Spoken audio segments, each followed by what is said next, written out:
This is fun. I never get to play the bad guy.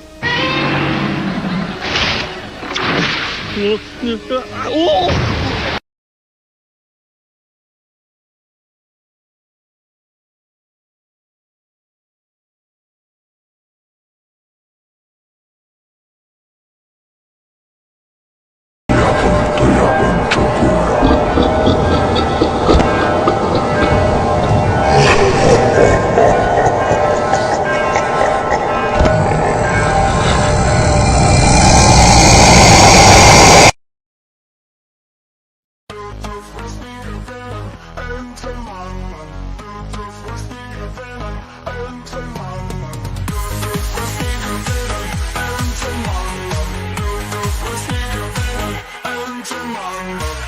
German sips with a grin so wide.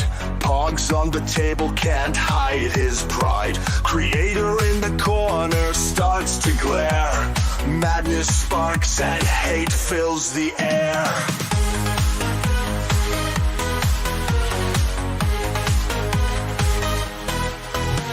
Stack 'em high, a tower of luck. Germans winning, it feels like pluck. Alice Matt's fury, a brewing storm. Visions of pogs in every form.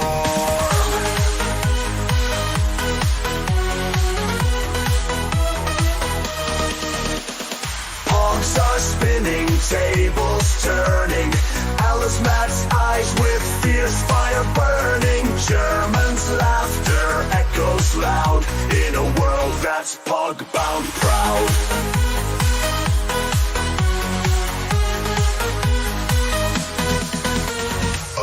Matt sees and he's mad insane. Eyes on fire, can't take the strain.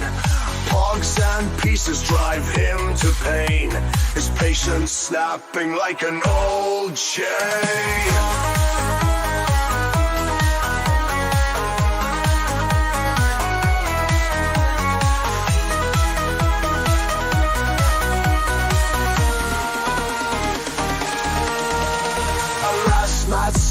And he's mad insane. Eyes on fire, can't take the strain. Pogs and pieces drive him to pain. His patience snapping like an old chain.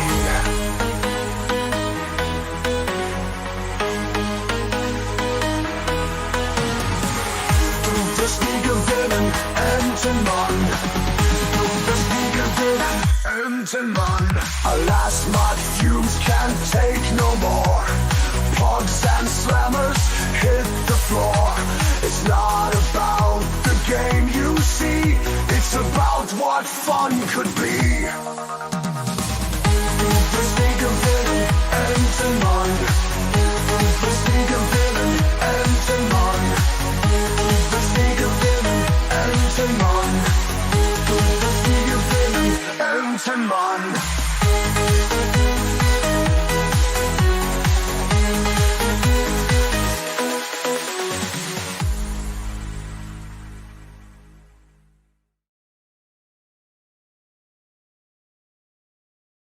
You guys want to go get some D-E-S-S-E-R-T? Yeah, dude, I need me a T-R-E-A-T. What you guys talking about? Yeah, why did you guys just spell dessert? No, shut up! Don't say it! Why? Oh god, how do we tell you this? Simon can't spell. What? He can't spell, so when we talk about something he wants, we spell it out loud so he doesn't get too excited. He's a grown man. He can't handle hearing the word treat? Treat? No treat. Treat? No treat. Treat? No treat. Oh. Okay, what is happening? We told you he gets excited when he hears the word T-R-E-A-T. What you talking about? Taxes. Oh, shucks. What, so you guys just treat him like a toddler? Treat? No treat. Treat? No treat. Treat? No treat. Oh. Dude, you gotta spell if you're talking about F-O-O-D. Okay, so, are we getting an S-N-A-C-K? Snack? Oh, come on, Oh, man. dude, really? Oh, come on, I spelled it. Well, he knows how to spell snack. So he can spell snack, but he can't spell treat? Treat? No treat. Treat? No treat. Treat? No treat. God damn it! Okay, he's getting fussy. It's time for an N-A-P. Yeah. What does N-A-P spell? Party. See King Kong battle the Kong of Steel. Challenge a copter squadron. Defy an army of tanks. Fight primordial monsters. An all-new adventure. King Kong escapes, thrilling in Technicolor.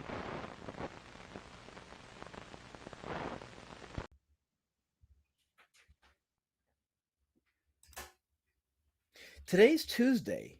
It's not Wednesday, it's Tuesday. That's what it says on my calendar. It's Tuesday. It's absolute Tuesday. I was thinking of putting the light up on there, but I'm like, no, I like the ambiance of the darkness, so I'm gonna keep it up like this. I have very minimal programs running on my computer right now, so I'm hoping that is helping. Just checking the audio. It's there, helping with the smoothness of the video presentation. So right now, it seems to be okay. At least the audio is good. I could tell by the scrolling blues on my channel on the audio bar that it's good. So I'm just gonna do a quick view of the YouTube tab on my phone because why the hell not? And it looks like it's pretty.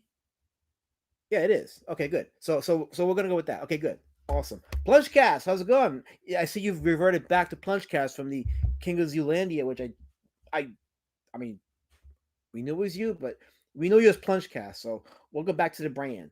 Oh wait, I guess that's you now. Wait a minute. Are you on both? Are you in both ults right now? Is that what's going on? Huh. That's confusing. You know what is confusing? Color's coming up here, thinking like she's part of the clan. No, you're in the ban zone. You're in the ban zone. You don't get to chime in on anything. You know, your opinion is moot. Just like this guy, the moot of hell.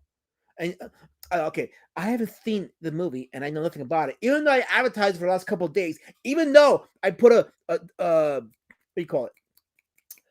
Disclaimer in the Discord yesterday that we were doing a watch party. A watch party nobody showed up for, by the way. So that's on you, moot of hell. That's on you.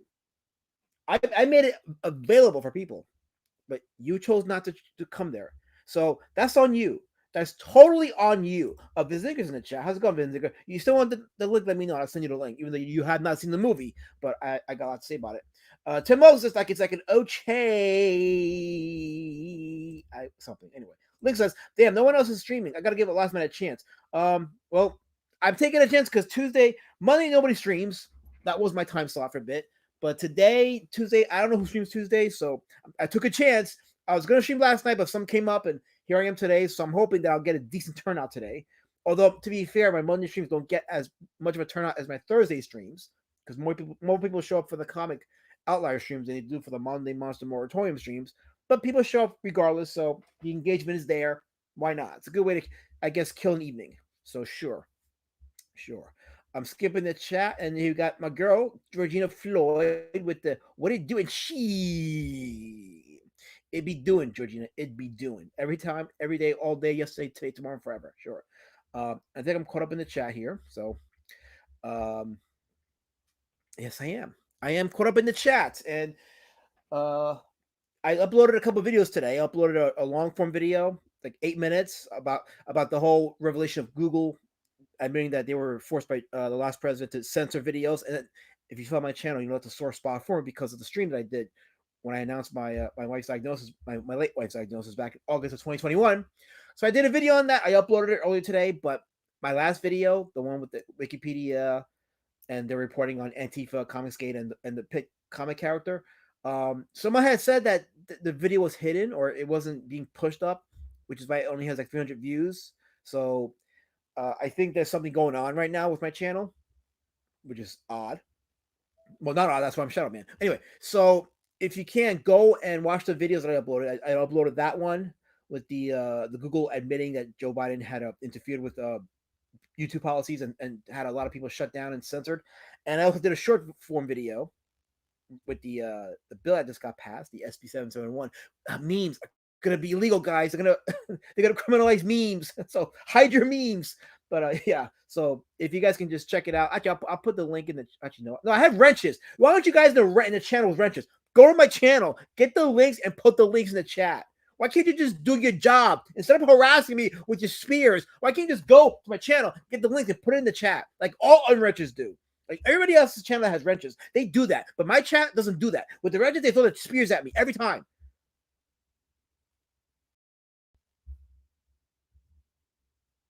And there's my good friend KSS here. So yes, please go get the link to the last video that I uploaded and the last short that I uploaded. Just put it in the chat and encourage people to watch it and share it. Yes, please share it. Just go ahead and share it. We got my good friend Bats in the chat. He says, "Hey yo, what's going on, Bats?" So no, you guys can't make fun of my internet connection because it was looking good when last time I checked. As a matter of fact, I'm gonna check again right now. I'm gonna check right now because I don't believe you people. That's right. I said you people. You heard what I said. I know what I said. So let's see. Let me just take a look here. All right. Let's see. Oh wait, it is doing that thing. No, it looks. Let me see. I'm gonna twist my head back and forth. It looks pretty decent. I mean, yeah, it's fine. Listen, I'll just deal with it for now. Okay, you guys leave me alone. Stop judging me. I don't care what anybody says. I'm done. Okay, so now you want to come out. Okay, so I'm gonna bring my good friend Helmet on. My co-host, my sidekick. I don't care what anybody else says. I really don't care what anybody else says. This is my channel, my stream. I'm the host, not Moot. I'm the host. So please respect, because that is the policy here. That has always been the policy here, every day. So I send him the link, and as soon as he comes on, I will talk about the movie. But yeah, please go ahead and Tim. I'm trying to be serious, Tim. Stop it. I'm trying to be serious. I bet if Tom McFarlane or Frank Miller were doing this, you wouldn't be pointing laughing at them, right? But because it's me, you got to point laughing at me. Listen, the three of us are going to be making some waves and making changes to the scene. So you better respect me. Because you don't respect me, you don't respect Todd or Frank. And that's BS. Tim, I expect better from you. I always expect better from you. But yeah, so as soon as someone puts, you know, fuck it. I gotta be the one to do it. I gotta be the one to put the link in the chat. This is stupid. I gotta go and to my YouTube studio and get the links because nobody wants to do it. Nobody wants to do it. This is like a humongous flop. So let me just go ahead and get the link. So here's the shareable link right here. Here's the link to the video that I did today about the Google censorship by our previous president. And here is the short video that I did about California's new SB 771 bill, which is going to really, it's funny how all this thing came out today. It's weird. There's the short. There we go. Okay. So there we go. We got Great Good. Oh, sorry, Great Gold or Great Good? Great Gold Whim. Hell, D-Word Lord. How's it going? Thanks for coming by. Well, red user. Hello, D-Word Fat. Do not expect anything from me or else. I don't know what that means, but okay, there you go. I just got your engagement. So I'm good. Anyway, let me bring my guest on right now who did not see the movie that we're going to talk about. So I guess I'll be sharing with him. So because of that, he gets this intro. You know what they say, nobody gives a hummer like a gummer. Entenmann, du wirst nie gewinnen, Entenmann. Why didn't you see the movie? Why didn't you see the movie? Because I wasn't interested and I have a private life. Okay, so that's your mistake because this movie was top notch. This is a top notch movie. The thing with Abbot and Costello is that nobody knows them in Germany. So it's funny you say that because interesting trivia about this movie with in terms of like, so British Columbia had all the scenes with Wolfman removed when the movie came out, and Australia had all the scenes of all the monsters removed. I can't picture that, but any of the monster scenes in the movie were removed when it was initially released in Australia. Okay. I don't get it. So isn't that basically a comedic movie? It's a comedy horror movie. If you're ever seen like Ghostbusters or Gremlins, it's in that same vein. It was the first horror comedy. So there's a mixture of comedy scenes and some genuinely spooky, horrific scenes in the movie, and it works very, very well together. So if you're a fan of that comedy horror blend, like Ghostbusters did it, or like Gremlins did it, or even like Monster Squad from 1987 did it, then this is in your vein because it has that. It does it really. It's the first one to do it, and it did it really well. And I'll talk about it because I don't want to jump ahead, but here is my DVD of the original, not the original, but the DVD of my Frankenstein collection. So all the Frankenstein movies are here. Okay, So I have all from like the original James Whale all the way up to Abbott and Costello Meet Frankenstein, and this collection also has has all the Frankenstein movies. So and I watched it yesterday on my computer, and then today I watched it again on my DVD, and I was watching one of the extras, and it's like, wow, this is it. All the trivia is amazing. All the trivia is fun with this movie, but I'm a big fan of physical media, so physical media always wins. Physical media always wins. Oh wait, you posted a video? Did you really though, Kissy? I didn't see you post it. Let me see. Let me just go back and fact check. Did Kissifis post the link to the video? Let me see. I didn't see. I just okay. He's saying happy birthday to somebody. He's saying my channel's under attack. Um, where did you post it, Kissifis? Where did you post it? I don't see it posting in the chat. There are people who probably aren't even subbed to my channel or who subbed and didn't hit the bell icon. So as a result, they don't get notified, and then probably didn't see the video. They probably didn't see the video. Eric says, "Love the movie. Abbott and Costello cracked me up. It's a great movie, and I'm gonna talk about it. Evil Dead did it better. Okay, well, I mean, I love Evil Dead. I love the Evil Dead trilogy. To me, it's like top notch. I love it. So yeah, I mean, sure, why not? I think I love it. I love the Evil Dead trilogy. So I guess I can't complain. But it just attests how great these movies are, all of them. But yeah, so in 1948, so the last Universal horror movie featuring the monsters was in 1945 with House of Dracula, which we did last week. We did the review for House of Dracula, and that was the last Universal monster movie in that canon. And I say that way because when they did this movie, Abbott and Costello Meet Frankenstein in 1948, that was a standalone film that had nothing to do with the canon of the Universal Monsters movie. So that was its own separate universe, kind of like with Sean Connery's Never Say Never Again, as that's James Bond film, which is not in canon with the other Bond films. So when Sean Connery did Never Say Never Again, that was a James Bond film that was not in any way related to the other Bond films in that timeline. This is kind of the same thing. It's like Abbott and Costello Meet Frankenstein has zero to do with the canon of the Universal Monster movies up until House of Dracula. As far as that timeline is concerned, the last film in that timeline was House of Dracula, when Larry Talbot got his cure from being Wolfman, and it ended on that note. But in 1948, they brought Bela Lugosi as Dracula. They brought back Glenn Strange as the Frankenstein monster, and they brought back Lon Chaney as Wolfman. And they teamed them up with Abbott and Costello to make a standalone comedy horror film. First time that Bela Lugosi played Dracula since the first one, which is funny because that was his most iconic role, but he only played Dracula 2 times, the first Dracula movie and Abbott and Costello Meet Frankenstein. But before that, he was doing other roles like Igor in 2 of the Frankenstein movies, and then he played Frankenstein the monster himself in Frankenstein Meets the Wolfman. And now here he is playing the role that made him famous as Count Dracula in his last major film studio role. After this, he was kicked to the curb, and he just did like these independent, low budget movies. And then ultimately, he met with Ed Wood, and they made a few films together before he passed away. I'm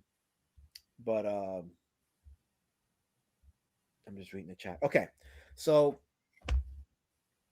it is really good filmmaking. Like I watched it. The fact that I watched it yesterday and again today attests to just how much I really loved it. How much I really and I made a comment to someone yesterday. I don't remember who it was. I made it to. It might have been Kissifus, but I said that this is probably the best or the most active, the most active that the Frankenstein monster has been since the first Frankenstein movie.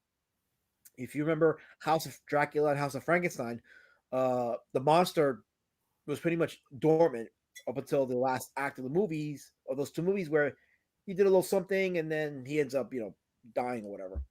Not much. In this movie, there's a lot of Frankenstein's monsters. So there's some comedy scenes with him and Luke Costello. There's the final act, but he does a lot in the final act. So there is a lot of Frankenstein's monster in this movie, more so than the last 2 movies. Same actor too, Glenn Strange, who I said was the best Frankenstein actor since Boris Karloff. So he does it really well, and it's if you're a Frankenstein's monster fan, you'll love this movie. And I am a Frankenstein's monster fan, and the monster does pretty well here. So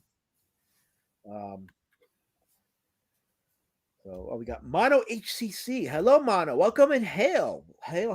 If you haven't watched my videos that I uploaded today, go give them a watch. Share the videos because I think YouTube is doing some kind of fuckery with the with my channel performance. By the way, I resubmitted an appeal to that live stream that they took down back in August of 2021, the one where I revealed my late wife's diagnosis. I resubmitted the appeal because since they admitted that was all bullshit, I said, okay, fuck it. So now I'm going to go ahead and resubmit the appeal to see if they bring the live stream back up. Now, I had the live stream. I was able to retrieve it, but still, I just want to see if they'll bring it back up because I kind of want to see if the chat option is back there because I kind of want to revisit it. But I'll see if they bring back that stream. If they do, then yeah, that means that that was all BS and shouldn't have happened. But we will see. We'll see. Wait. Link says, I have one of those voices. I start to stop paying attention. That's because you're jealous of me, Link. You're jealous of my influence. That's why. One day you'll get red pilled. And once you're red pilled, maybe I'll let you into my circle. But till then, you're on the outside looking in, and I'm enjoying the glass of wine and the yaks. So keep it up. You're pissing off my good friend Helmet here, too. Don't do that to my good friend Helmet. Hey, don't pull me into your kerfuffle. I didn't ask you. Anyway, Kids says, my good friend Elasma and I discussed Abbott and Costello meet Frankenstein in private. We do that sometimes. Me and my good friend Elasma. We discuss films while enjoying Hungry Man. I don't eat Hungry Man food. It was what, 2 in.? I was getting ready for bed because I had to go to work. He's right, Kissy. He doesn't eat Hungry Man dinners. He eats Kid Kissine. You didn't even see the movie. You don't get to insult me if you don't watch the movie. So that's going to be the new rule now.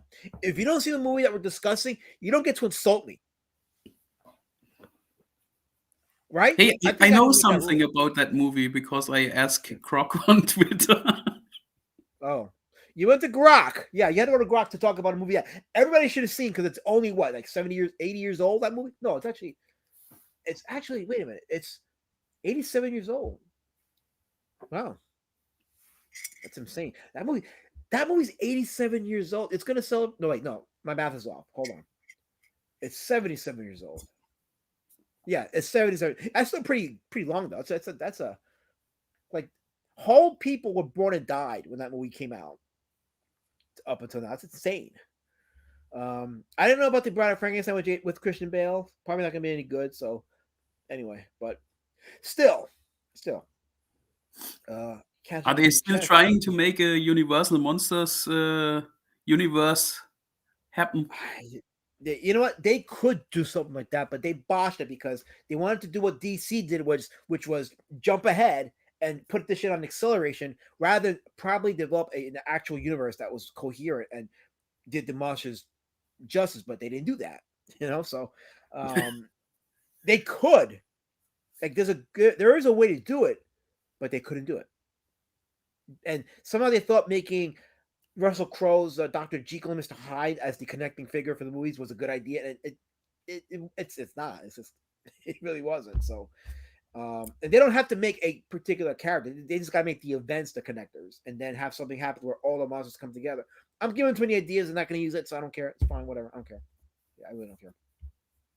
There was this shitty mummy movie with the female mummy and Tom Cruise. Yes, that movie that we're gonna pretend that was happened. Absolute crap. So from what I heard, yeah, it was. I haven't seen it, but from what people have told me who I trust, they say don't waste your time. And from what I've seen, it's like that doesn't look good. So, Guy says monster movies with the message sprinkled in. No thanks. Yeah, we just want horror story. That's it. Just entertain me. Don't preach it to me. Just entertain me. Am I wrong to ask for that? No. It's legit. I didn't think so. Cool. So getting back to the discussion about Abbott and Costello meet Frankenstein. So again, so it's not related to any of the other monster movies in the Universal Monster Library. So it's its own separate timeline, its own canon. But yeah, the comedy scenes work pretty good. If you're a fan of that slapstick, performance type comedy that Abbott and Costello are familiar with, then you'll like it. I enjoy it. It's witty because it comes in at the right times. Because trust me when I say the scenes that have the monsters, they genuinely are spooky. the way they're shot. It is genuine spooks. Watch this movie. Say like let's say it's like 12 midnight or 1 o'clock in the night. Watch this movie. The lights off. I'm telling you, the monster scenes are very effectively spooky. It will give you those chills. It's very well done. And what's funny is that Lou Costello initially read the script and didn't like it.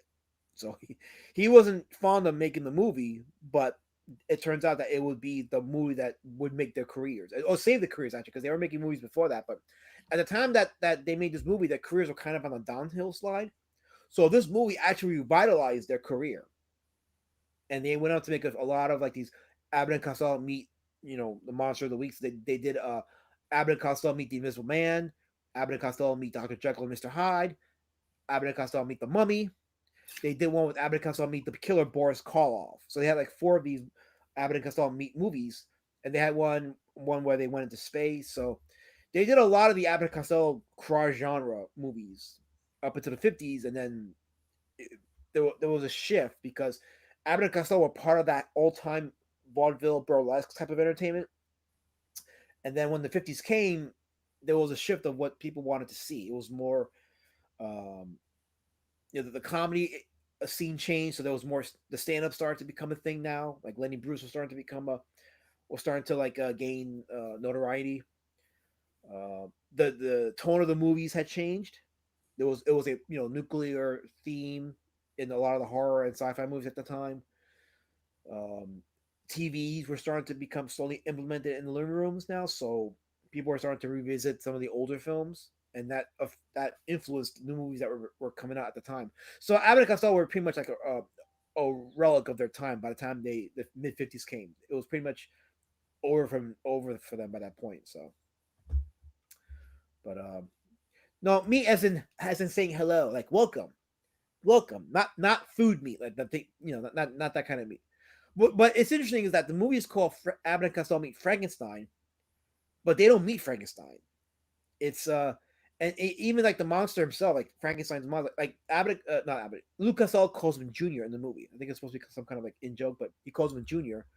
But yeah, the character of Dr. Frankenstein himself is not in the movie, and they reference the monster as Frankenstein's monster, but it's weird because they title it as Abbott and Costello meets Frankenstein, and also the beginning movie, like the beginning credits, it's done with traditional animation, and the animation was done by Walter Lantz, the guy who animated Woody Woodpecker. Did you know that? No.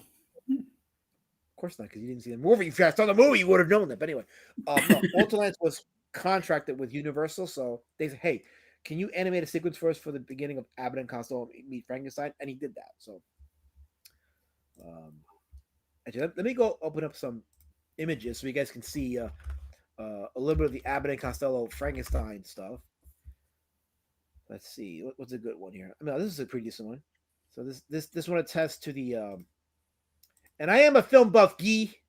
I'm absolutely a film buff. You can miss me with your haterade. Haterade! You got lots of haterade, Gifford. You know what's funny is Donald Gifford Montross, right? That's his new name, Donald Gifford Montross. Don't let anybody tell you otherwise. So that's an image. That's you can see the makeup job on the Frankenstein monster is pretty well done.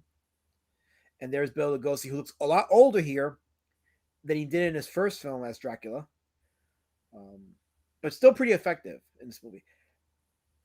I also think, I don't know, correct me if I'm wrong. Have you seen the original Dracula? Yes. Okay. Is there a scene in there where you actually see Dracula biting on, or going into his victim's neck and biting him? From what I remember, it's only implied.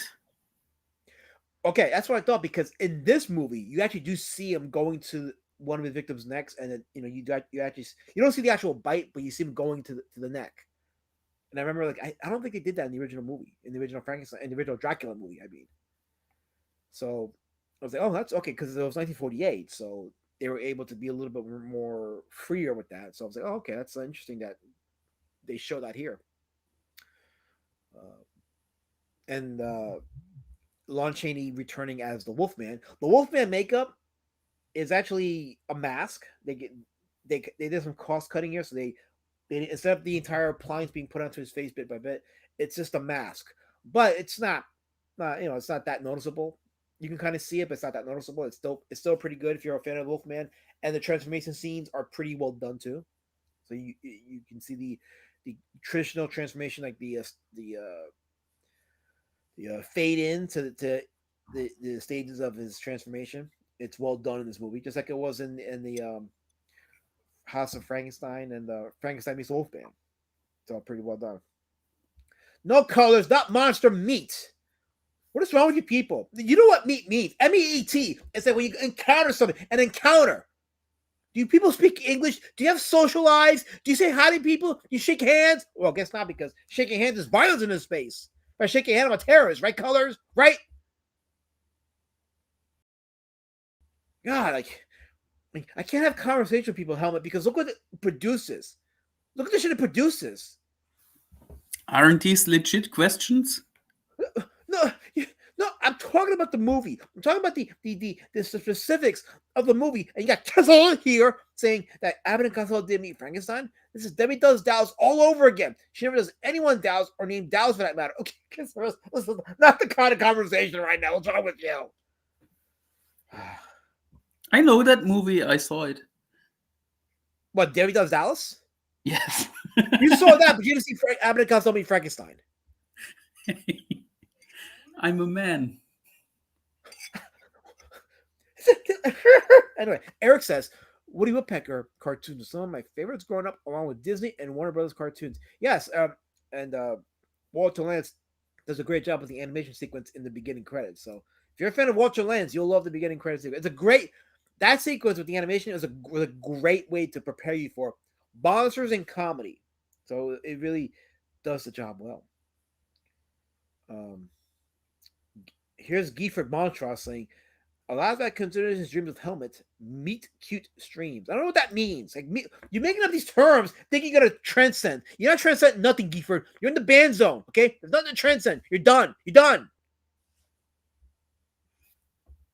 By the way, why is the chat even interacting with Gifford? That's not the rules here. The rule is anybody in the ban zone is banned. You don't talk to them. You don't act them. You don't reply to them. You don't acknowledge them. That's the ban zone rules. Am I wrong, Gifford? That's a yes. Okay, good. Okay, anyway. So this movie has wait, what?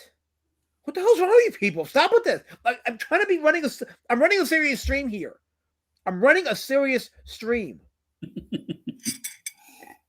I've already seen Cinemassacre review of all these old movies from an autistic point of view. I'm not learning age. Listen, this is about me. You're learning about me, okay? You're here because you want to see my insight, because my insight matters, okay? I'm growing you with my insight. That's why you're here, because you want to see what Alava has to say. Because as the exciting third member of the trio of Tommy McFarlane and Frank Miller, Alava has something to give. That's why you're here. I'm growing you here.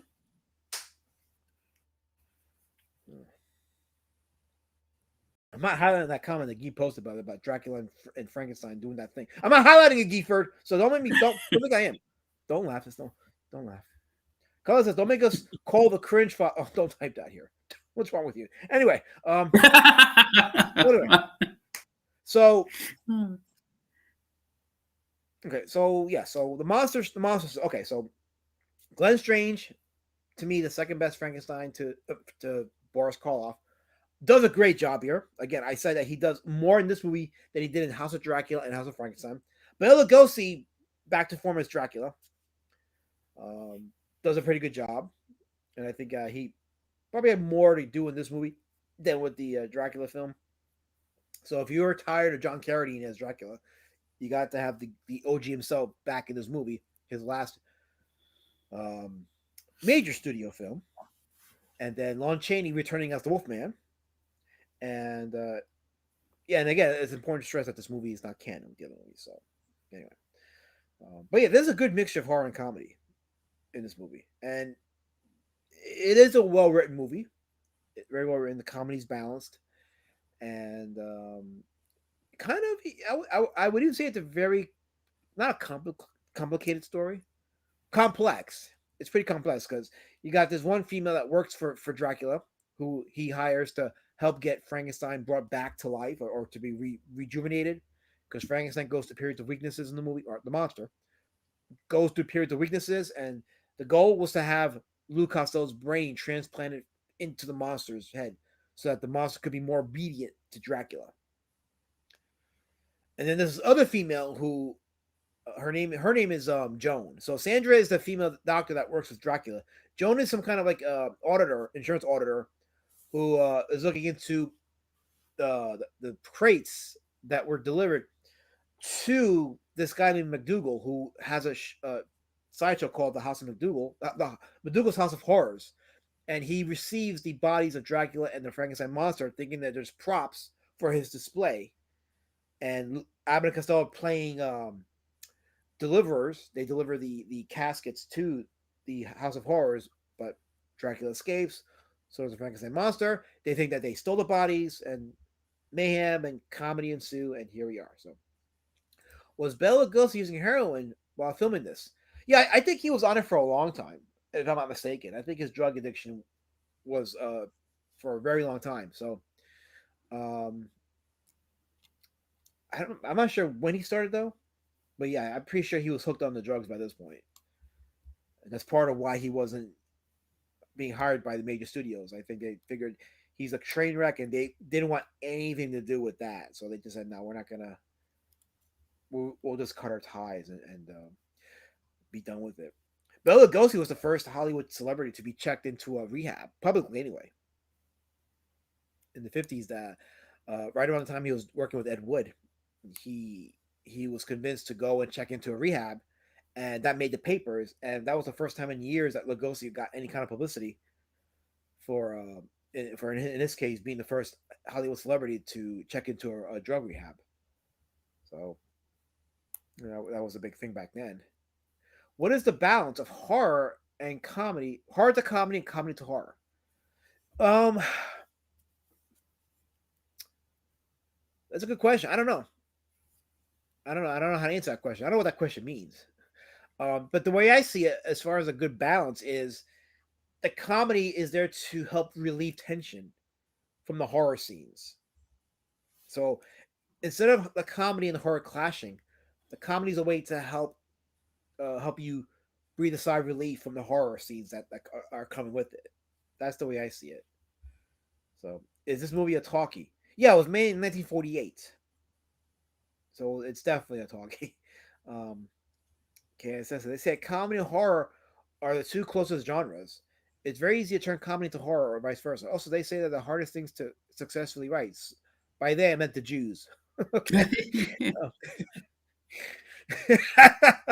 Anyway, to your point though, Kissy, I was watching one of the featurettes in the Abbott and Costello Meet Frankenstein DVD, and they actually said that comedy is fear-based, which is interesting to say that. But yeah, I guess there is that link, which is why, when you think about it, movies like Nightmare on Elm Street rely on comedy in the later movies anyway. But they rely a lot on comedies and on not comedies. They rely on a comedy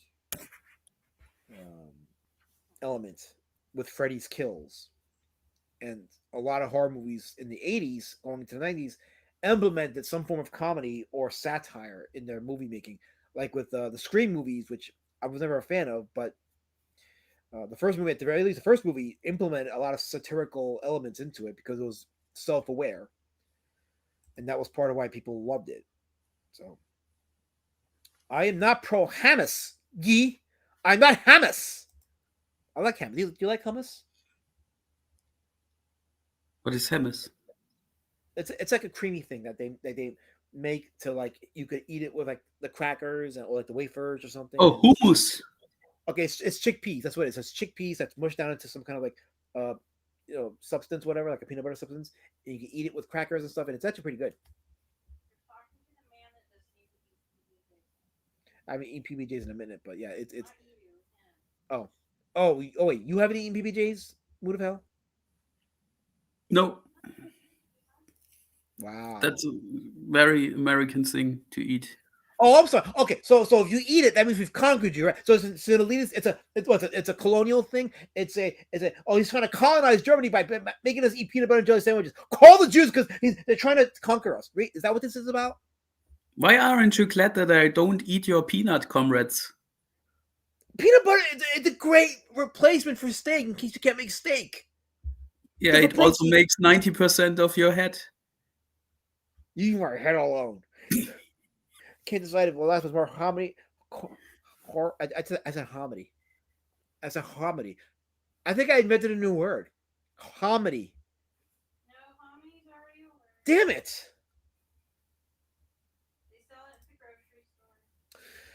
KSS says they say comedy and horror are both words that can be used to describe. You leave me alone, kid. You leave me alone. I am perfected in that skill in that department. You leave me alone. How would you even know anything about my? You're sick. You're sick. Why would you comment on another man's reproductive sessions? What's wrong with you? That statement of yours was more disgusting than your shower streams. Get over my shower stream. That was years ago. I moved forward, moon of hell. Get over it. Those streams found me like bad mouth press.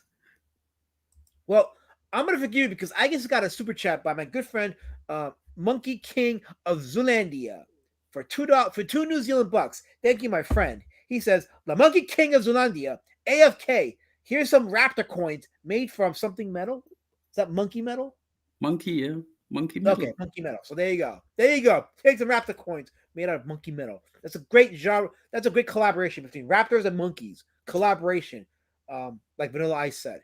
But so yeah, you're looking at a photo of Bela Lugosi and Glenn Strange as the monster.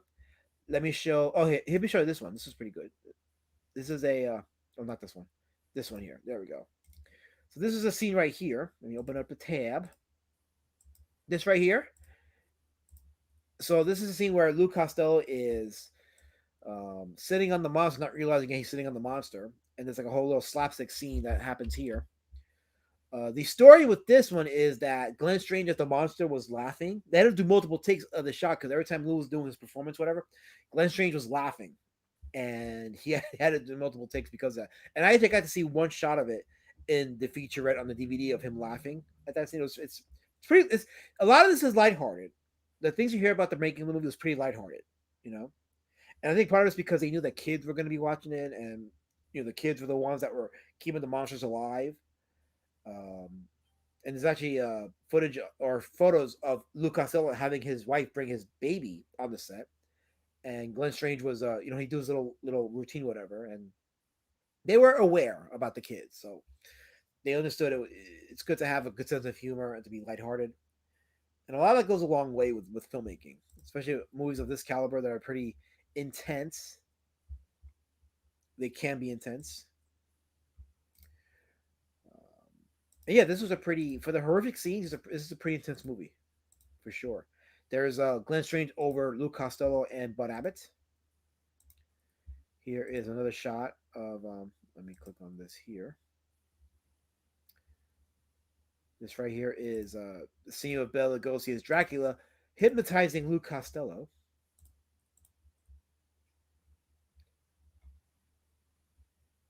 Here is this is a full shot of the entire cast.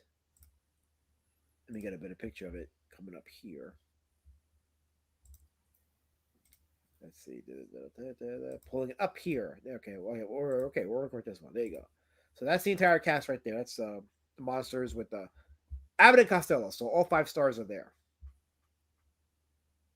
All 5 stars are there. Did this win an Oscar?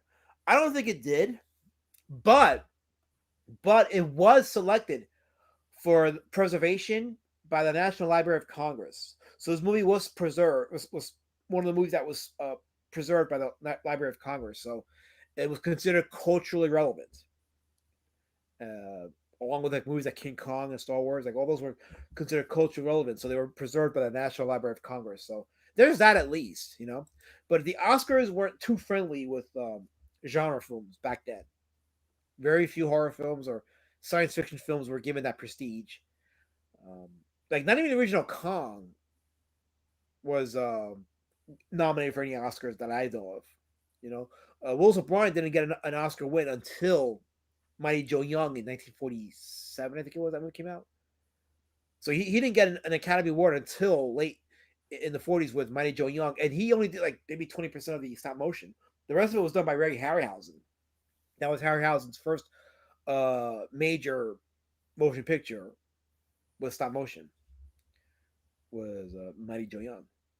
So yeah, so the Oscars were never, even like as of recently, they you look at all the great horror films or all the great science fiction films, and most of them didn't get legit recognition by the Oscars.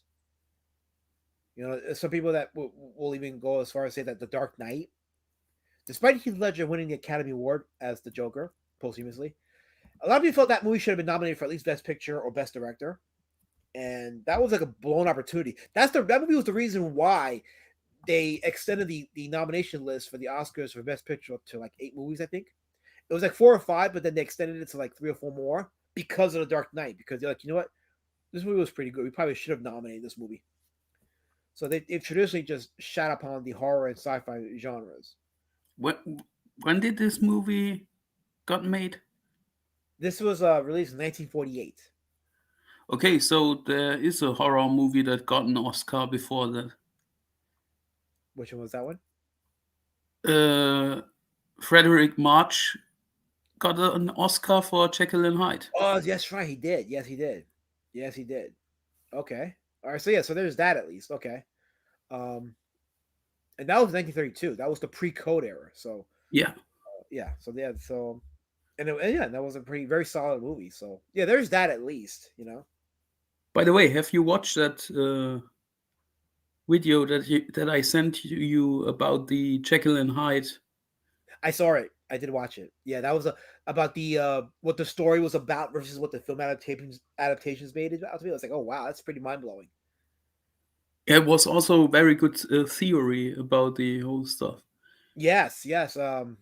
Yes, the Moon of Hell sent me a video about what the actual story of Jekyll and Hyde was about as it was written by Robert Louis Stevenson. And when you see what it's about, it's like, wow, the films really went on a totally different direction from it. And then there's like that twist at the end. It's like, oh wow, that's insane. It goes to show you like what you know about stories from the movies versus what they are originally in the books are two different things. I think both versions are pretty interesting, but I would love to see a movie with the original idea. Yeah, and I think the video made the point that it would be impossible to do that because the way the book was written was that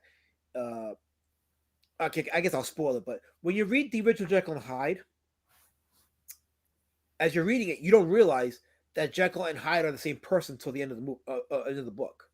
You're stuck with the idea that Jekyll and Hyde are two different people, and then once it gets that reveal, it's like, oh wow, Jekyll was Hyde.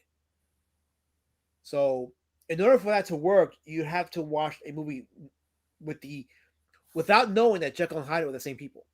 But because it's so ingrained in our zeitgeist, there's no way to make that movie work because we know Jekyll and Hyde are the same person. So, unfortunately, doing a narrative like that wouldn't work, except as a novelty. Now, will people enjoy the novelty? Maybe they will. Maybe they'll be like, you know what? Let's suspend it. Let's suspend belief of what we already know, and just appreciate the merit of what it's saying, and maybe we'll enjoy it. So, it could get done, maybe, but I don't know. We got our good friend Angela Curry. She said she's catching up. And she says, hello, Elasmat and the chat. That's from our good friend Angela Curry of the Sumo Squad. Welcome Hello, Angela. Yes. But I guess it could work. I mean, it's worth trying. The innovative thing about it would be the motive behind Dr. Jekyll becoming Mr. Hyde. Yeah, yeah. I should read it one day. Do I have it? Let me see. Do I have Jekyll and Hyde? I have a book. I have a lot of Actually, no, I don't have Jekyll and Hyde. I don't think I have anything by Robert Louis Stevenson. I have H.G. Wells. I have H.P. Lovecraft, but not Robert Louis Stevenson. So I thought I did have it. I gotta get to that. Speaking of which, I gotta reread some of the old time stories. I got a big thing of H.G. Wells, so I want to reread those books. Have you seen my H.G. Wells hardcover? Here it is. My H.G. Wells which got tampered with years ago. So I don't know what happened to it. So, which sucks because it had a dope cover, but I don't know what happened to it that it got damaged, but but it's got a nice hardcover and it's got the stories are preserved at least, but it looks like shit. Got the cool line art here, right? And this book has a Time Machine, which I read, which was fascinating read. The Island of Dr. Moreau, which I haven't read yet. The Invisible Man, War of the Worlds, which I read a long time ago, so I got to reread that. First Men in the Moon, Food of the Gods, and The Day of the Comet. So these are the stories that were in there. I might have to rebuy this book because I really hate what happened here. So I may have to rebuy it. But yeah, that's my H.G. Wells collection. And I just finished reading, so now I'm trying to catch up on all my books. I'm giving myself some kind of version, whatever. But I had one story left in volume 1 of Tales from the Crypt, and then I'm gonna go into volume 2. So, but yeah, this is like a treasure trove of stuff, of stories and writings and all that stuff. This is like a well put together compendium of the Tales from the Crypt book. So, why am I bringing this up? Because we're nearing the Halloween season, so and these streams are good for that. They are good for Am I still here? Yes, I can hear you. Okay, just making sure because I'm looking at my tab. Okay. So the Time Machine is a classic. Yeah, no, I enjoyed it. It was surprising the turn it took, but I enjoyed it. I really did. It's a fun story, and H.G. Wells does a great job of painting the worlds that the time traveler inhabits, and you can see it especially the world that he inhabits when he goes into the future. Near the end of the story, it's like, oh wow, he painted a very simplistic yet apocalyptic end of the world scenario in that one. It's like, oh, this is you got the red ambience, the desolate beaches, the giant crab monsters. It's like, oh, this is pretty spooky, but it's very well written. So, why? Because I'm colored, Guy? Is that why? Because I'm colored? You racist? You white supremacist? So, see what's going on, right? I'm trying to praise a book, right? I'm talking about the merits of the book, the literary enjoyment one gets from it, and he wants to make it about race. He's a race politician, Guy is. All of you are. Yeah, but to be fair, there's a little bit of race thingies going on in Time Machine. Maybe, but I'm trying to bash. Guy's evil. Don't defend Guy. Don't defend Guy. Like we're not doing that here. He's marginal. He's marginalized for once, not me. Mexican internet says great gold whim. I don't know why I didn't deserve that, but fine. Shadowpunk says it's my favorite Dracula and Frankenstein movie. Yeah, as far as Frankenstein movies, yeah, it's right up there. It is right up there, totally. Well, I think that the best crossover movies are still the Paul Naschy movies. Yeah, I gotta get into those soon because I think the Halloween season is the best time for that.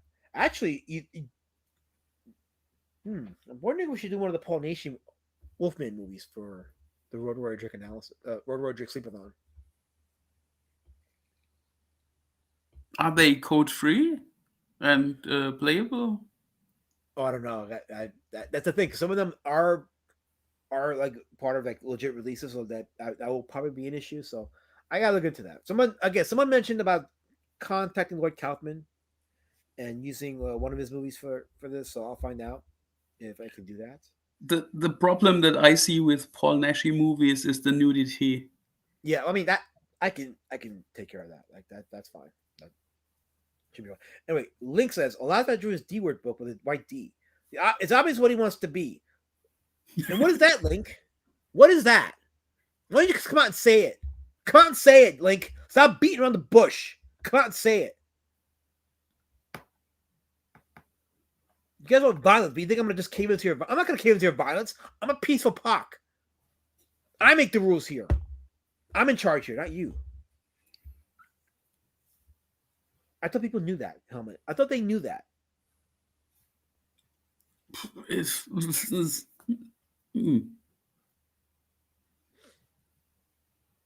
I'm with you. I'm speechless. I mean, the good thing about your Minecraft camera is that we can't clearly determine what race you are. I'm a Pock. There's nothing to determine. I'm a Pock. Then why are you hating Pox when you are I don't one? hate Pox. I am of the Pox. Just like Dracula and Frankenstein are here interacting. Bela Lugosi and Glenn Strange.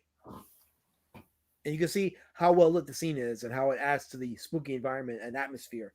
A couple great set pieces in the movie, especially when they're chasing after Luke Costello's character, Wilbur. Luke Costello, the short, fat one, plays Wilbur, and the tall, thin one, Abbott, is Chick. His name is movie's Chick. So Link says, "A white D, you're disgusting." Shut up, Uncle. Doing really good. Thanks. I don't know what that means. And the Cur of Angel has a heart. So there you go. He's in the Mummy in this too. Excuse me, says Shadowpeck. No, he's not. There is an Abbott and Costello Meet the Mummy, but no, the Mummy's not in this. And I believe Universal didn't see the Mummy as a monster that could carry over in something like this, or in any of their monster crossovers. So they did do their own separate Abbott and Costello Meet the Mummy, which I guess I'll have to watch one day. Actually, I have to watch some of the older Mummy movies because the first one was boring, but apparently the later ones are pretty good. So I'll have to watch those. But we all talked about the Mummy film from Hammer, which we liked. I liked it better than the Universal Monsters Mummy movie. So I want to get that on disc and own it. Speaking of which, let me quickly talk about what do I have here? No, I don't have it yet. It's in my library over there. But next week is the 30th, right? So I'm trying to think if I want to do that or wait for the following. But I wanted to eventually do Blackula and talk about Blackula. But that'll be. I'll decide if at the end of the stream if I'll do Blackula for next week or the week after. Isn't that something for Black History Month? No, it's actually a very good vampire movie. It's a black exploitation movie made in the 70s when they were doing a lot of black exploitation stuff, and they did their own like black vampire movie called Blackula, in which he gets bit by Count Dracula and becomes a vampire who gets resurrected in the 70s. But as a vampire movie, it's very well done. But I'll get into that when I do that review because I have a lot to say about that movie. But it's in my top 5 vampire movies ever made. I put that there with Lost Boys and Fright Night. I put Blackula on that list. So there you go. There you go with that. Shadowpunk says it's rare to have a comedy spin-off actually add extra dimensions to the characters. Kudos to Abbott and Costello. I think it's more kudos to the writers. The writers and the cinematographers together with the score composer who did the music for The Wolfman. He does the music here. I think they do a tremendous job of adding dimension to the monsters. Specifically Frankenstein's monster. I can't stress how much more Glenn Strange had to do in this movie than in the last 2 movies. He did a lot in this movie, and it's very satisfying. It's very satisfying. I can't begin to tell you how much I enjoyed the monster scenes in this movie. They're very well done at all. You forget that you're watching a comedy when you watch their scenes. This is how well done and how much respect the monsters got in this movie. They weren't disrespected. They weren't made fun of. When they added to the comedy, it was done really well with respect to who they were as characters. And I attribute that to the writer who understood the assignment. KSS said there's also an Abbott and Costello hate each other's effing guts. It flopped. Oh.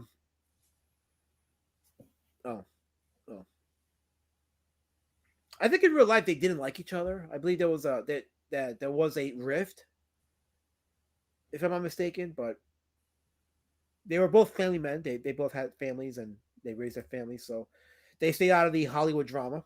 To their credit. Let's see.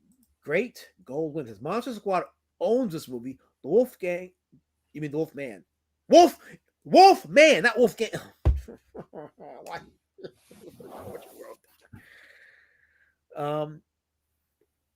But does the Monster Squad really own this movie? I like the Monster Squad. Don't get me wrong. I do love it.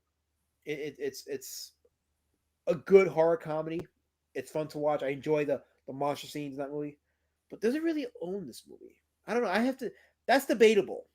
Have you seen Monster Squad: Moon of Hell? Yes. I even What did have you a think of that one? special VHS Blu-ray edition with trading cards and stuff. Nice. What I did you like think the of it? monster design. The story is pretty good. Yeah.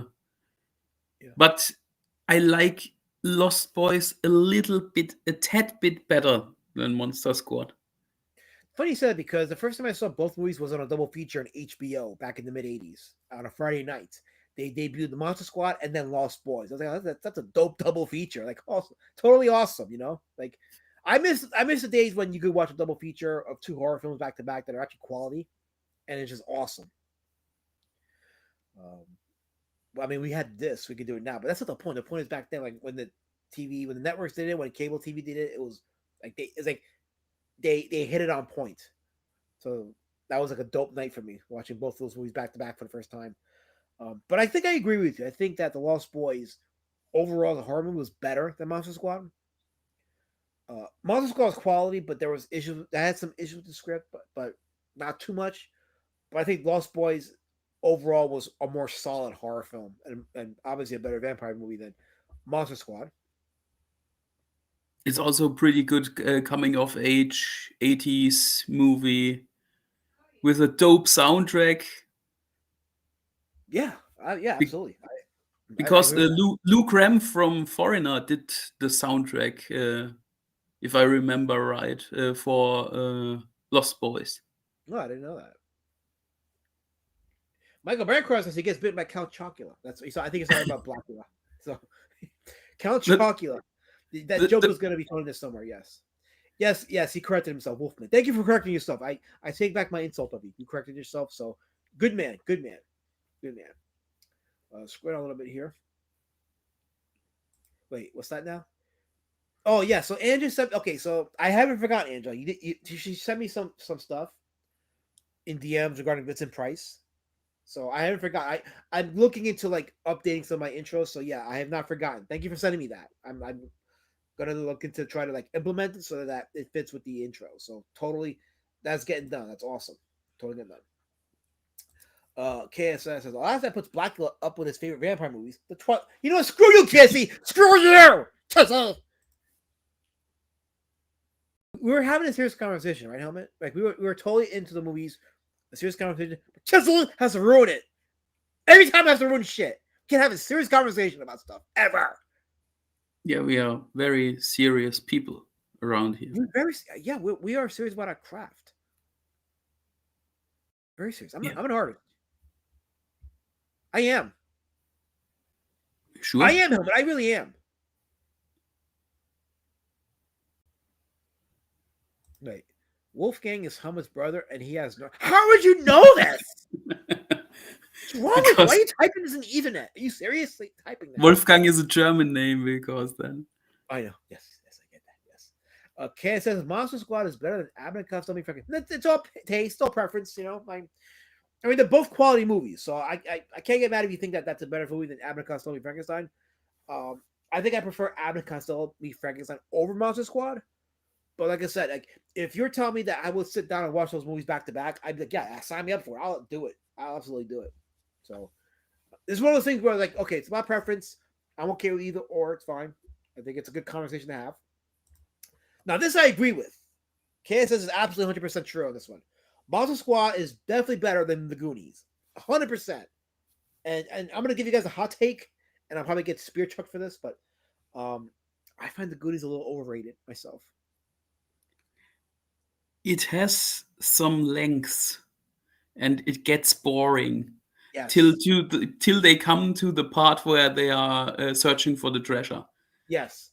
It's funny because I didn't realize that until like 13 or 14 when I watched the Goonies again at that time. And I was like, wait a minute. I remember liking it when I was like a boy, but then once I hit my teens and I watched it, I'm like, huh. Yeah, and the only interesting kid is the fat one who wiggles his tits like Prime did on your stream. Like Prime did when you gave him beefies. Yeah, and he showed his third nipple. You sick man. You sick man. Yeah, the only kid I remember in that movie was Chunk. His name was Chunk.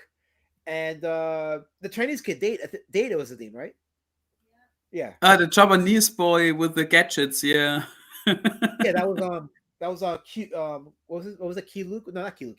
Key Luke was the old guy. Fuck, I don't know what his name was, but he was in a few 80s movies, like with Temple of Doom and shit like that. I can't remember. I don't know his name. Such an awful man for not knowing his name.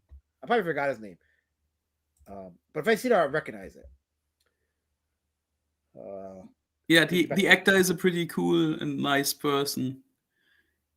Well, And I he actually think did a he's still movie active. recently. He did a movie recently too. That was a little bit of martial art comedy romance kind of thing, but it just let me not get into it. Okay. Bancroft says I'm Team Jacob. Actually, my late wife Stephanie was Team Jacob, and she says I reminded her of Jacob. So I said, okay, fine, I'm Jacob. I'll take it. Fine, whatever. But unfortunately, though, Jacob was he was kind of a simp though. Like he was cucked out. Dude, you know her heart's with Edward. So why are you chasing after her? Go get yourself another. Oh, and that thing with Jacob, and you know what's weird? And I can't believe I'm talking about this, but you brought it up. But that thing in Breaking Dawn, when Jacob sees this is sick. But when Jacob sees Bella's baby daughter and she gets imprinted on him, remember that? No, because I didn't watch it, because it's a homosexual I'm having a movie. conversation. Let me have a conversation. Please. Okay. You gave Prime BBs. You don't get to judge me no more. Yeah, but Twilight is a different level of gay. Listen, don't judge me, okay? Because I had to see it. Look, every man who's not a girl has at some point had to see Twilight in one form or another. Okay, don't crucify me. Anyway, see, now I was going somewhere with that. That's why I'm dating fat women, because they only want to see movies about food. God. No.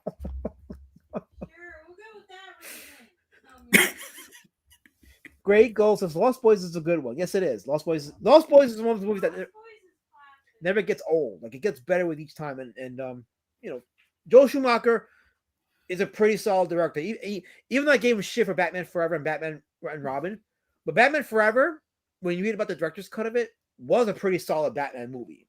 And I long for the day, even though I have a fan edit of the director's cut, I long for the day when Warner Bros. Actually puts together the official director's cut and gets all that footage back in there. And it's like, and then you'll see Batman Forever in a new light, and you're like, okay, it's a pretty solid Batman movie. It's pretty good, probably better than Batman Returns. The background story about Lost Boys is pretty interesting, because the script was a very different one than that was made in the end. Because they intended to do a Peter Pan movie. Yes, I heard about that. As vampires. Yes. That was the OG script about Lost Boys.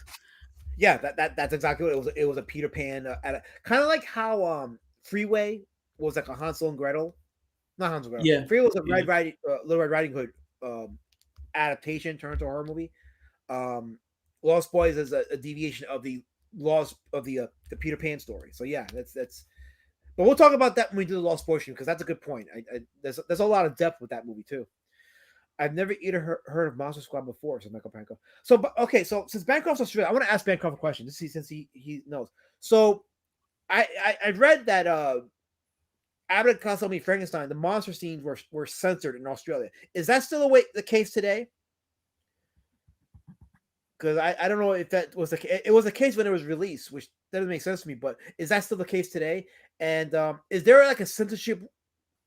Are there like these censorship laws in Australia regarding horror movies? Because that might lead into why you never heard of Monster Squad, because it's just weird. But let me know about that, because I thought that was very interesting. Alaska was on the cover for Ghoulies 2, says Linkovich. I like Ghoulies 2. I know that cover. I won't ask you ever again about nothing. Anyway, Guy says, I never heard of Monster Squad till CG. Everyone keeps bringing it up here, and I didn't know it existed. Interesting. Monster Squad was directed by Fred Decker. And Fred Decker was the guy that was originally the first director to be approached in America to do an American Godzilla film. And it's actually a model design of what the Godzilla was going to look like in that movie, but that never happened. But, yeah, Monster Squad, featuring Wolfman, Gillman, Frankenstein's monster, Dracula, and some other stuff. I have another movie that is in the same vein as Lost Boys and Monster Squad and What's that? such. It's Near Dark from Catherine Bigelow. Oh, okay. Yeah, I know what you're talking about. I haven't seen that movie yet. That's such an interesting movie. There are so many different movies in one movie. It's a road movie, a western, a vampire movie, and a love story. Is Monster Squad a weird Gen X thing? I guess. I mean, sure, we'll go with that. But Monster Squad, okay, so it's basically the Goonies with monsters and a bit more serious. That's what that is. And it's if you just Dracula, Frankenstein's monster, the Gill Man, the Mummy, and the Wolfman are all in it. And it's about a bunch of kids who form a monster club, but they find out these monsters are in real life, so they form a way to kind of combat them and fight them. It's pretty. It's fun. It's a fun movie. Is it a well-made movie? I mean, special effects wise, yes.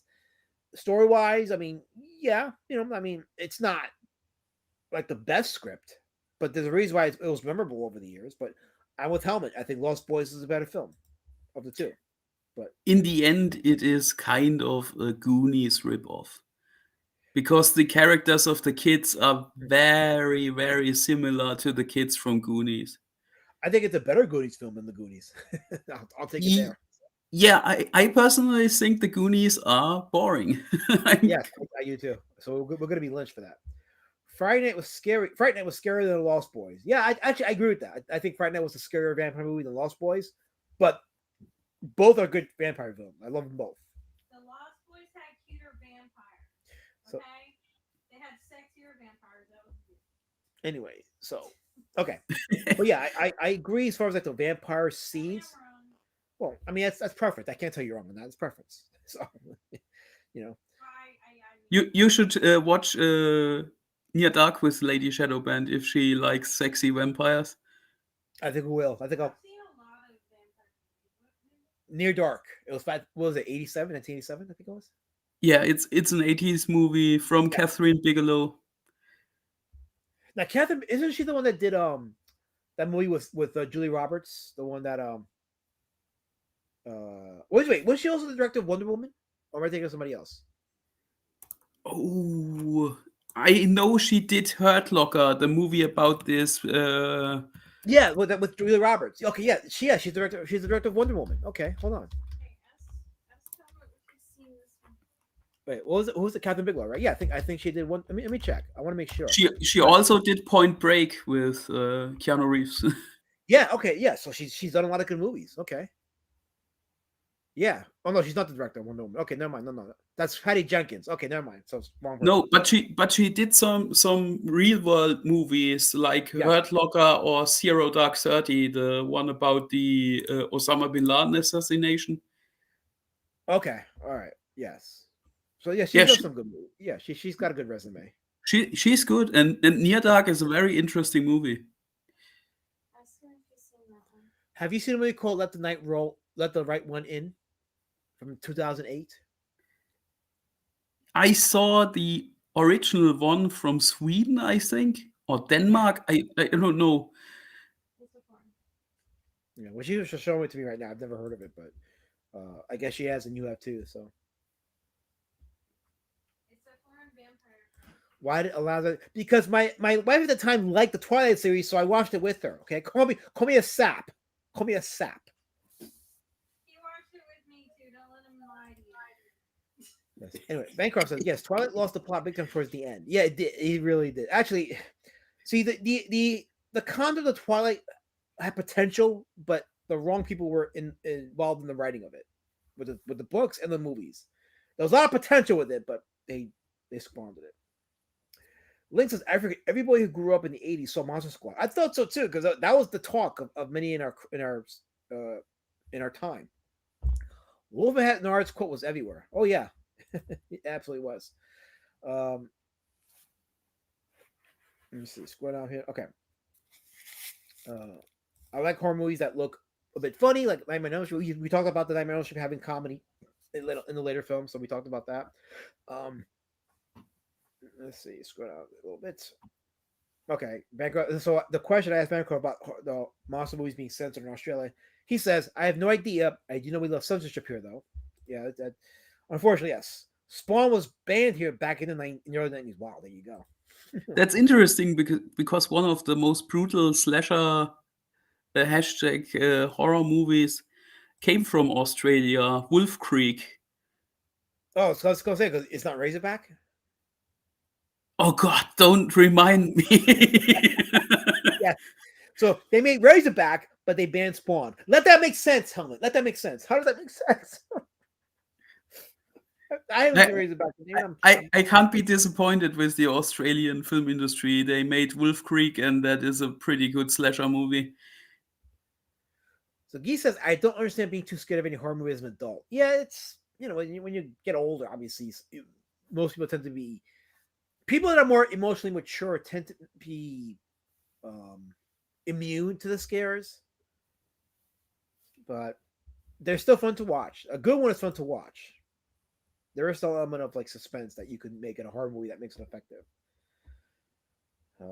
Some person says, hello all. Hello. Yes, we talked about Fright Night earlier. That was great. I have that and Lost Boys on my Blu-ray. It's great. That was a Monster Squad on DVD.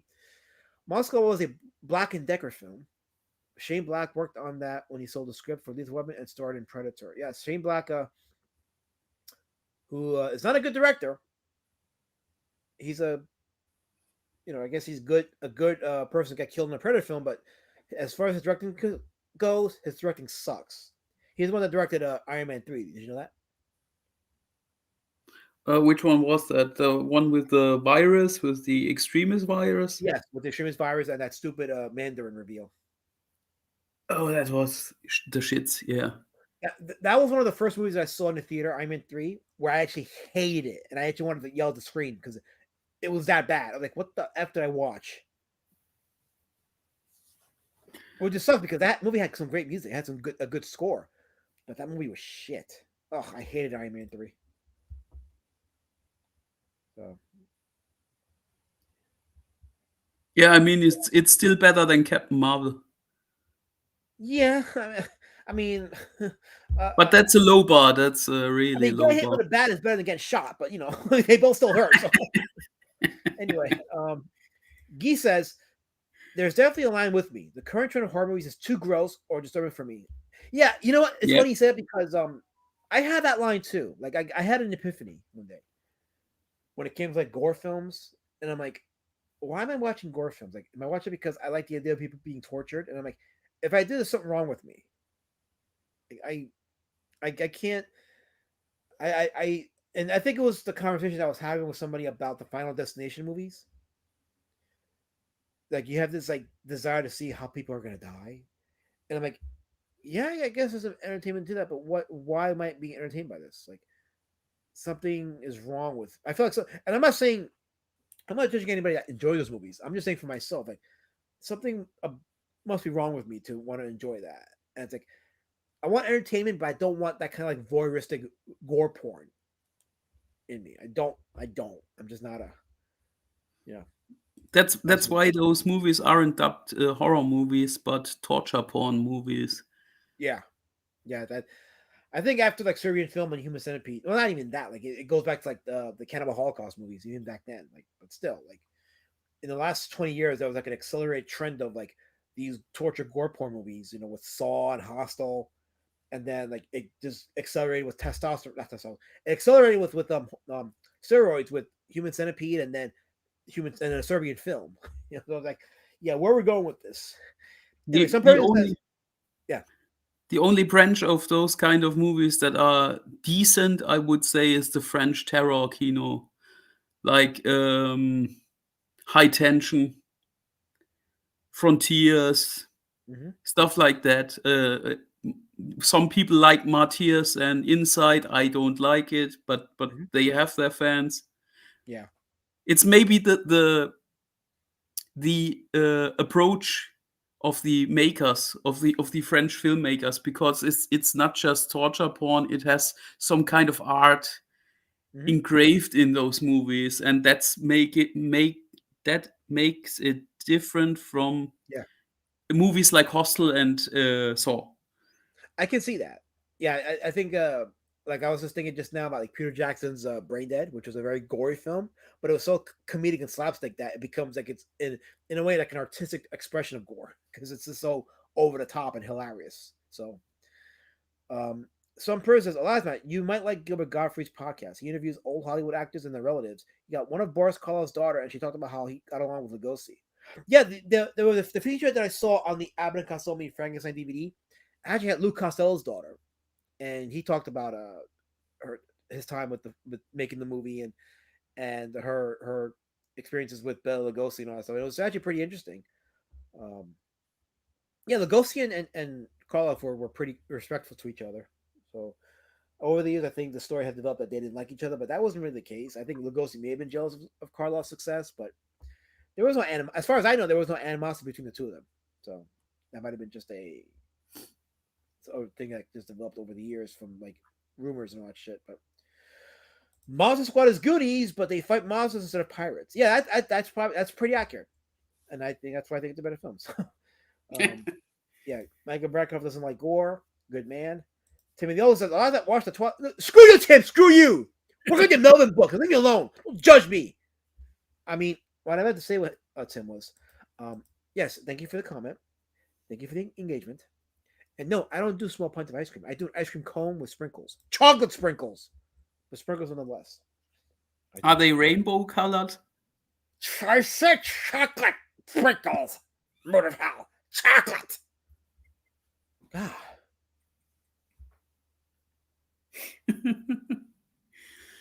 Yes, I mentioned Brain Dead, some person, also known as Dead Alive. So yeah, I mentioned that just now. So there you go. Okay, good.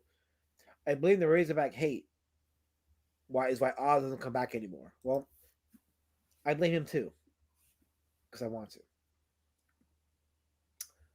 Shane Black directed a lot of decent movies. Kiss Kiss Bang Bang. Nice guy. He's just not a good when the studios get involved. I guess he's one of those that just can't do a good, like with Sam Raimi. Like Sam Raimi, when he works with the studios, doesn't really do good movies. The only thing he did that was good studio wise was the Spider-Man movies, and that was the first two that were good. Once the studios got involved in the third movie, it turned to shit. And then his Multiverse of Madness Doctor Strange movie was also shit. So I guess there are those directors that work, they do great things independently. The one that gets to like the studio's involvement, they just produce shit. So maybe Shane Black just produced shit, but I don't know. I can't vouch for the other movies. I really can't. What can I tell you?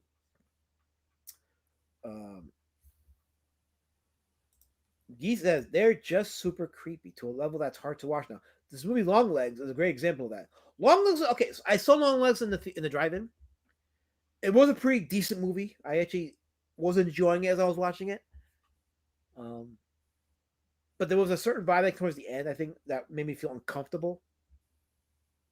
I think it's a spot where Nicolas Cage is talking about praising Satan and all that stuff, and that made me feel uncomfortable, I have to admit. But it was a well-made horror film. I very much liked Weapons. It was a very good movie.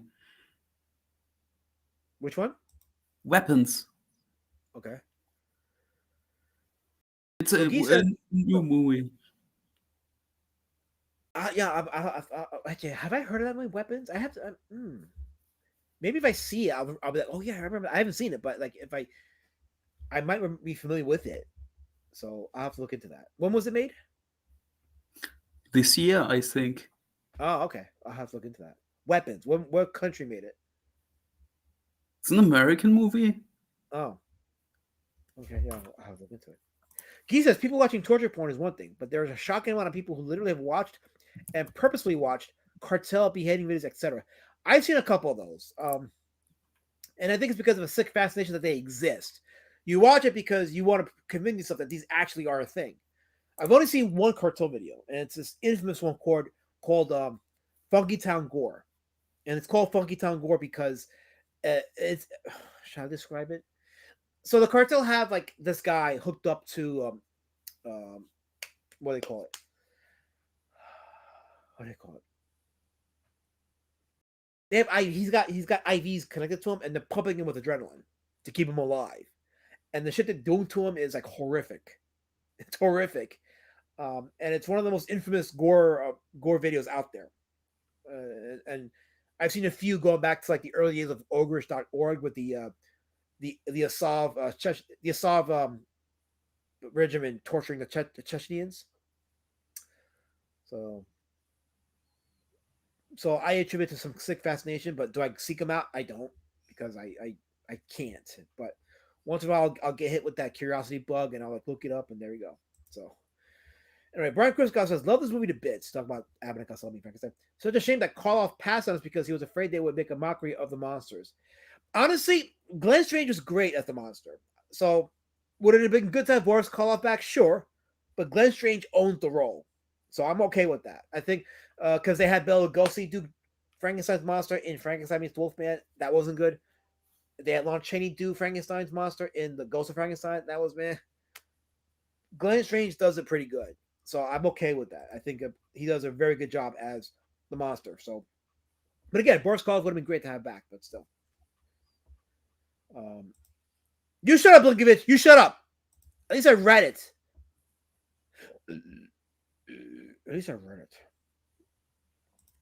Actually, I made the same point too, Brian, that Lugosi's role as Dracula Hill was better than in the first movie. So we're in agreement so far. No, Angel, I haven't heard. I hear about a lot of things, Angel. I hear about so many things that people haven't heard of, and vice versa. It is how the world works, Curry. It's how it works. I will find out about weapons. I'll look it up. I promise you.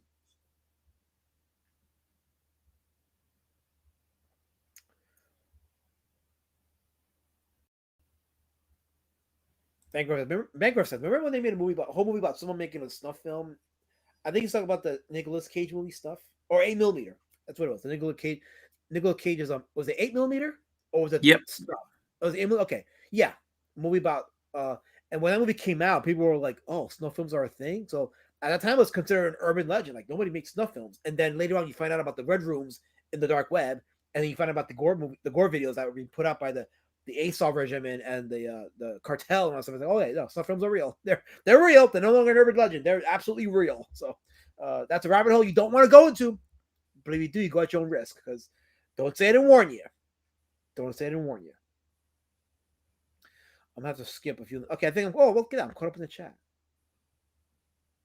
the chat. Nice. Here's Arnold. Hail chat. Hail D word man. Hail German. Says Arnold. So Hail Einbricht. Yes. Wow, it's now 9:29. We've actually made it. It's funny because at 8:50, I was looking at the time at 8:55. I think I said as much as I could about Abbott and Costello meeting Frankenstein, and I'm like, how do we pad out the time? And 35 minutes later, here we are. So we did something good. And horror movies are a wide topic. Yes. Guy who wrote 8mm also wrote 7. Yeah, that sounds about right. Or as I pronounce it, 7 in. Yeah, it's stylistic on the same level. 7 in. That's how to pronounce it. It's called 7 in. I can watch the goriest Fuji movies with no issue, but real violence makes me freak the hell out. Yeah, because the Fuji movies are just fake. They're fake, but yeah, real violence is. There's no entertainment in that. It's just the grossest display of the darkness of the human spirit. If you read the Bible and you understand that the Bible makes it clear that men are evil, those videos like the cartoon video and all that stuff is what the Bible's talking about. That's the darkness of man, the red rooms on the dark web, the child trafficking, all that stuff. That's the darkness of man. Men are evil, and those things are the reason why. So, like when you watch those things or when you read about them, there's no real entertainment value there because you're looking at pure evil. It's funny that, especially in the case of the cartels and the mafia, they think of themselves as those devout Catholics, but they are anything but that. Michael Bancroft says, why don't more people watch this stream? Imitating Elasma is such an enjoyable. You can't imitate. Listen, I'm an individual. You can't imitate me. Okay, if you try that, you're gonna bring foulness to yourself. Don't do that. Don't do that. I'm fine. I'm an individual uniqueness. I am uniqueness personified. I prefer the unexplained than plain gore. Yeah, I think sometimes that works. I that's a preference, and it's effective. Like with this movie, there's no blood. There's talks of blood, but there's no blood in this movie, and there's some violence, but there's nothing overtly violent on display, and it works. So that's probably the potato. Look, I'll fix it one day. I promise I'll fix it. I really would. If I want gory horror, I'll go into a last man's bathroom on. Listen, kids of his, I don't do hungry man. Speaking of which, I'm kind of hungry. I'm starving. I haven't eaten since like early this morning. I'm freaking hungry. I think I would do a Hungry Man dinner if I had one, but I don't have one. So, Andrew Curry says, regarding the Halloween series, I prefer the original story that he was out to kill his sister versus him just being a cold-blooded killer. Well, that's the studios coming in and say, hey, we have a hit here. Let's just milk this thing till we can. So, there you go.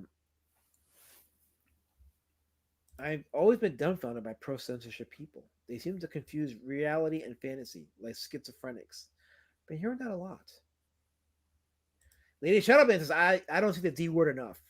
So, I have to get paid to the D word. You know how that works, folks. You know how that works. Arnold says the Orsinis and the other great families are evil. Yeah, the Orsinis, the Rothschilds, the Rockefellers, the Merovingians. I'm reading about these royal families. It's sick stuff. I have nothing but love for Catholics, but their leadership is beyond corrupt. It's why I remain a sedevacantist. Sedevacantist. I don't know what that means, but I'll believe him. I believe him. But yeah, the story of the royal families is some insane sick shit. It really is. But the killing was just called sororicide. Oh, okay, there we go. Sororicide. So Michael Myers was a sororicist. See, look, I sound smart. Michael Myers is a sororicist.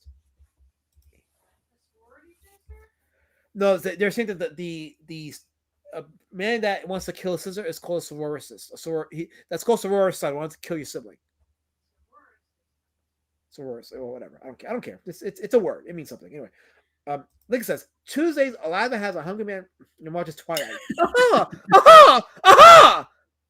Did you think of that one all by yourself, Link? Do you feel accomplished? Do you feel on the level of Lenny Bruce? Do you feel on the level of George Carlin? Do you think? Do you? Because if you do, you should go up on stage and do a stand-up. And I hope you make $1 million. Lady Shadowman gets me the best. She hooks me up with some good stuff, eating wise. Make it as you will. Anyway, I think I'm caught up in the chat. See, I'm caught up in the chat. I did it. I'm now caught up in the chat, and we did good. But yeah, I am starving, so I think I'm gonna have to end the stream because I do need to eat. So we'll end it here. But there was a very good conversation towards the end. I think we did good. But yeah, I am gathering my materials for the Road Warrior Drake Halloween Sleepathon, which is gonna be for Saturday, October 25th, starting at probably at 10 o'clock. So make no plans for Saturday, October 25th. That's going to be the Halloween Sleepathon. And Helmet will be on stream. And I'm working to get Einold and Premathor on there as well. So, and it should be fun. It should not be a sleeper, a warfest like the last one was. But it should be exciting. So hopefully that will be exciting. And you guys will have fun. That's the plan, is to have fun. Anyway, any last words, Mood of Hell? Thursday night stream is happening. Yes, no, maybe. Yes. Actually, it is happening. And I saw a tweet that I bookmarked because I'm like, yeah, we're gonna talk about this. So it might be a deviation from the norm, but there was a comment made about Batman's Long Halloween, and I saw it. I'm like, yeah, this attests to something bigger. So we're gonna have a conversation about that. So Thursday night's Indie Comics Outline is going to be a special stream, a special topic that I think goes into a bigger conversation about our space here, about CG silliness in terms of how people view the older stuff. in the bigger space. Not just CG, but it seems like it's a bigger thing. Like people look at the older stuff and they think they can make it better or it needs to be updated. We're going to talk about it on Thursday because I think it attests to a bigger conversation. And I want people's views on that because I read it and I said, yeah, this is going to be I'm not boring, Link. I am superb. I am provoking, thought provoking. Okay, I'm challenging you tonight. You're getting challenged tonight. You got challenged, and I beat you, and I won. Elasmut. Yes. We can also talk about a guy who isn't really famous for making cartoons, but fortunately he kind of is because I met him. And we. Oh yes. Do you want me to mention it now? Or do you want to wait till Thursday? Yeah, exactly. We will do that. No. Do you want me to say who you're talking about now? Or do you want to wait till Thursday where you reveal who you're talking about? I leave it at yours. We'll wait till Thursday. Yeah, Helmut met someone in Germany who was visiting Germany. That's a legend, and this guy actually draws artwork and does comics on artwork. We're going to talk about it on Thursday. Helmut's got the exclusive, so we're going to mention it on Thursday. So yeah, we'll do that. So it's going to be a special Thursday stream, but it's going to be a lot of fun, a lot of discussion, a lot of art conversation, comic conversation. It's going to be awesome. It's going to be great. I feel. So Idol says he'll be there. Primathor said he made Bish out because he has. Okay, so Primathor is a punk because he told me he works that Saturday, but not that Sunday. He's off Sunday. So you tell me he's lying Bish because just because I don't bring the beefies doesn't mean he should be standing me up. You get Primathor there, Arnold. He needs to be there. He's got to make up for his sins of 2 years ago. Actually, you both got to make up the sins of 2 years ago. You both kind of crashed the bet hard on that one stream. So you guys got a lot of making up to do. A lot of attrition has to be done. So, KS says the colors went to bed. Good, I'm glad. That means that we can end the peacefully. No one has hurt anymore. So, on that note, everybody, have a good night. And I'll see you guys with Helmut on Thursdays in the Comic Outlier. Goodbye. Have a good night.